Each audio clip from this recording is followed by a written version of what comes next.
What's going on, YouTubers? How's everything? This is the first video for TE Media. Welcome.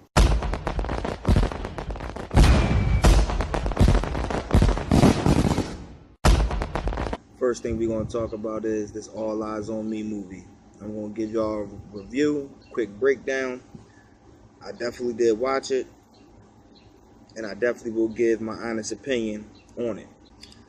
Alright, let me give you a little rundown on myself as far down as I go with hip-hop. Basically, I feel Biggie's the greatest rapper of all time. That does not make me biased towards Pac because I honestly feel that they were neck and neck. Biggie just spoke to me personally a little bit more. I go far back in hip-hop is where I researched the original hip-hoppers, you know what I mean? B-boy and graffiti art, all of that. I know anybody who knows me will know that my opinion should be pretty much valid coming out of the city of West Philadelphia. You know what I mean? Where I was born and raised. With no biasness towards this Tupac movie, because honestly, I should be biased because I really was anticipating this movie. I wanted to see this just as bad as when Notorious came out. But let's get down to it. First of all, if you want to go to a movie with your girl, go ahead and take her. Go ahead, knock yourself out. This is the perfect movie. Nothing about this movie actually told me anything that I already did not know about Tupac.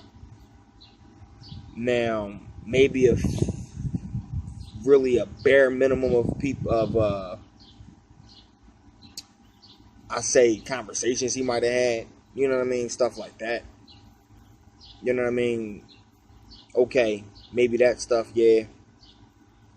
But how they did it was just so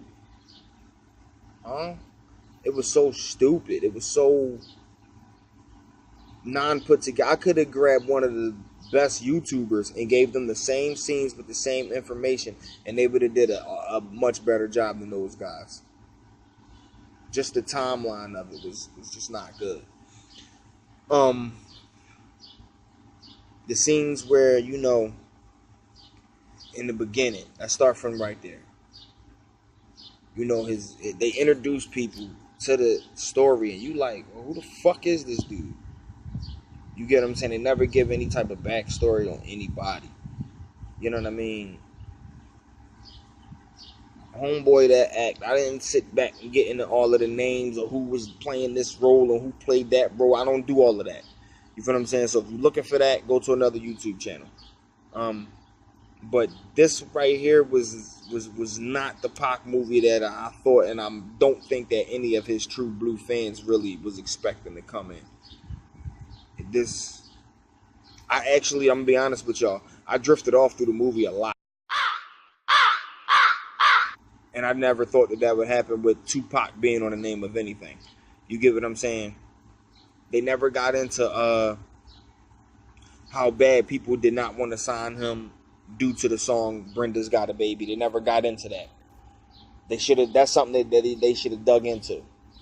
I do know, okay, y'all only got 2 hours, but to be honest, this is Tupac. So they could have stretched it out to maybe 2:30, 2:45. And people would have enjoyed it if it was done correctly. Same way as Spike Lee did the Malcolm X movie when it was done originally.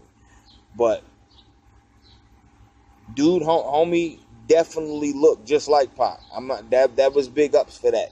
And I already knew that going into it, it's going to be hard to imitate Tupac's mannerisms, the way he, you know, bob and weave, his whole swag in general. I already knew that you're not going to be able to be Pac. I already know that. Now, I mean, even if you do look shit.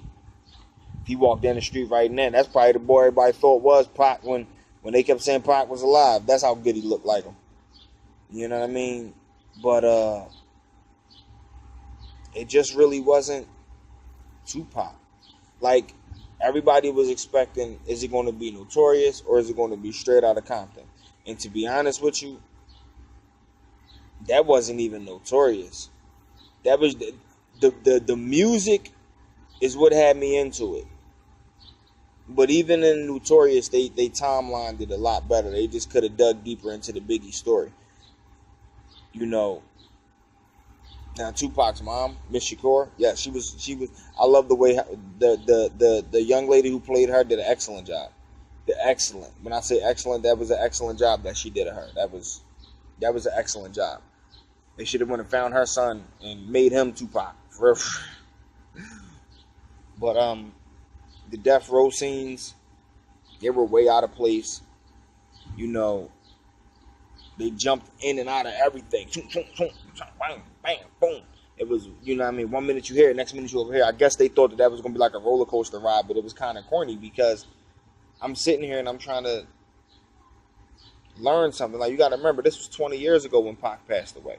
You know what I mean? So, in 20 years, you got to think, a baby was born the day he died. And on that same day now, that baby's 20 years old. So, they never got to enjoy any of Tupac's speeches, you know, his talks, his media interactions. They never got to see that. You know what I mean? The legendary spitting. You know, everybody knows when Pac did that. They never showed that. You know, when Hit 'Em Up, they should have, I don't mean no harm, and this might sound crazy, but they should have shown the recording of Hit 'Em Up. I'm going to just pause for a brief second.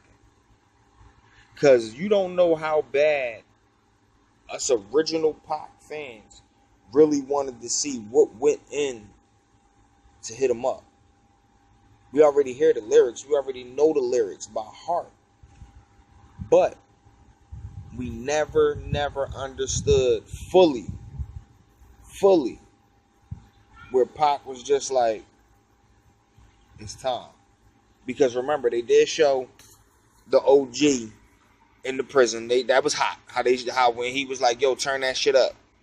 Because he wanted to, you know, listen to what Biggie said on Who Shot You. That was cool. That was thorough. I ain't gonna front. That was a good scene. Then the old head pulled him to the side, which is one of my favorite old head, Pinky. You know what I mean? Made a guest appearance on that bitch. That was hot. I ain't even gonna fraud you. That I felt was extraordinary thorough. But as far as anything else, it was pretty weak.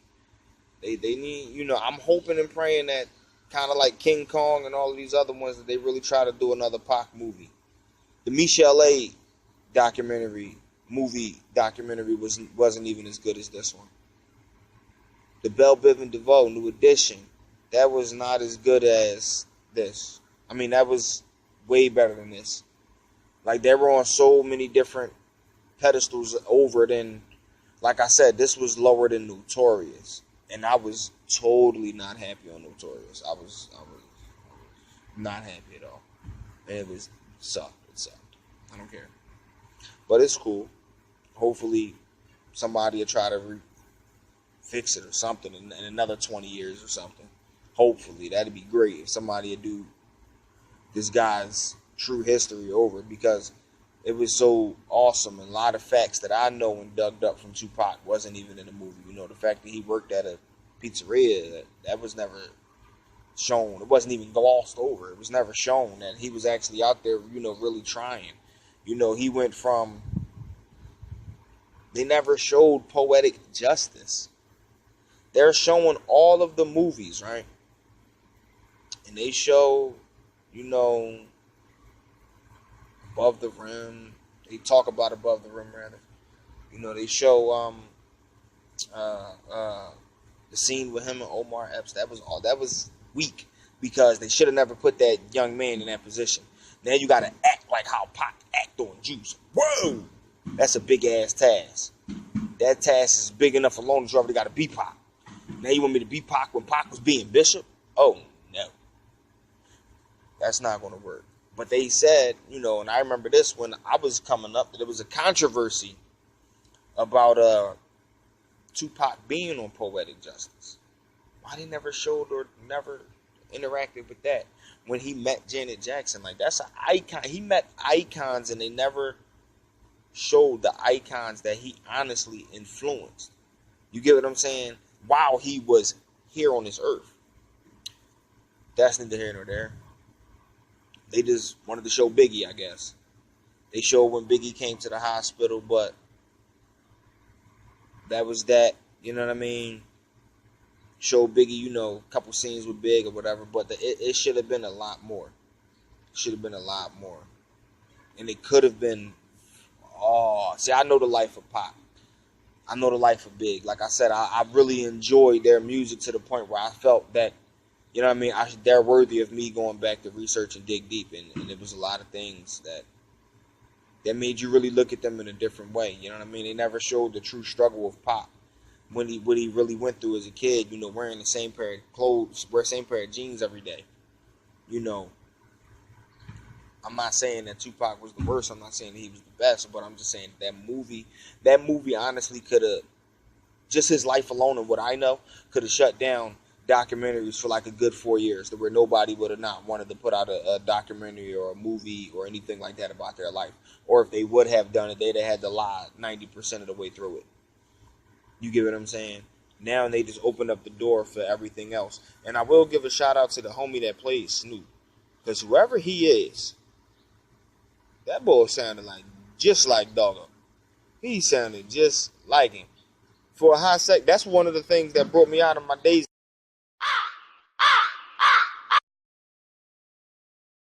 Because I was literally ready to just leave. Like, I'm out. What am I here for? Am I here to see this dude that looked like Pop? Because if that's the case, I could have just bought a bootleg. But basically, I'm going to leave y'all with this. If you see a video, you know, like it, subscribe, all of that. We'll be dropping new reviews on all different types of things, and we'll be having newscasts and all types of podcasts, so forth, vlogs, all of that good stuff. So reach down below, push that like button for it, player. Subscribe. Stay tuned. Drop a comment. Whatever you want to do. TE Media. Definitely.